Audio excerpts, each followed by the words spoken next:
ഏലപ്പാറ കോഴിക്കാനം ഹെലിബ്രിയ റോഡിന്റെ ചില ഭാഗങ്ങളിൽ ഓടയില്ലാത്തത് കാൽനട യാത്രക്കാർക്കും വാഹന യാത്രക്കാർക്കും പ്രതിസന്ധിയാവുന്നു. മഴ സമയത്ത് ഒഴുകിയെത്തുന്ന വെള്ളം റോഡിലൂടെ കയറി ഒഴുകി റോഡിന്റെ തകർച്ചയ്ക്കും കാരണമാകുന്നുവെന്നും ആളുകൾ ചൂണ്ടിക്കാണിക്കുന്നു. ചെറിയ കുന്നുകളും ചെരുവുകളുമുള്ള പ്രദേശം കൂടിയാണ് ഈ റോഡ്.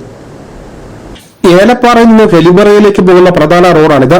6ഓളം ബസ്സുകൾ ഈ റൂട്ടിൽ സർവീസ് നടത്തുന്നുണ്ട്. കൂടാതെ സ്വകാര്യ വാഹനങ്ങളും ടാക്സി വാഹനങ്ങളും ഇതുവഴി കടന്നുപോകുന്നതാണ്. PMGSY പദ്ധതിയിൽ ഉൾപ്പെടുത്തി നിർമ്മിച്ച ഈ റോഡിൽ ചില ഭാഗങ്ങളിൽ ഓടയില്ലാത്തത് പ്രതിസന്ധി സൃഷ്ടിക്കുകയാണ്. ഈ റോഡിൽ പലതവണ നവീകരണ പ്രവർത്തനം നടത്തിയെങ്കിലും ഇതുവരെയും ഓട നിർമ്മിച്ചിട്ടില്ല. ചെറിയ മഴ പെയ്യുമ്പോൾ കംപ്ലീറ്റ് വെള്ളം റോഡിൽ കൂടി തന്നെയാണ് അത് വെയിൽ വരുന്നത്. അതുകൊണ്ട് ഓടയില്ലാതെ ഈ റോഡ് വഴി അല്ലെങ്കിൽ ഈ റോഡ് വീണ്ടും നശിക്കാൻ ഇടയാകും. അതുകൊണ്ട് അധികാരികൾ വേണ്ട വിധത്തിൽ അത് കൈകാര്യം ചെയ്തെങ്കിൽ വീണ്ടും അത് റോഡ് നശിക്കാൻ ഇടയാകും. ഇപ്പോൾ തന്നെ ഇപ്പോൾ ഒരു ചെറിയ മഴ പെയ്യുള്ളൂ, കംപ്ലീറ്റ് റോഡിൽ കൂടി തന്നെ ഒഴുകുന്നു. വേനൽ മഴ ശക്തമായതോടെ ഓടയില്ലാത്ത ഭാഗങ്ങളിലെ വെള്ളം റോഡിലൂടെ കയറി ഒഴുകുകയും കാൽനട യാത്ര പോലും അസാധ്യമാകുന്നത് ഇവിടെ പതിവാണ്.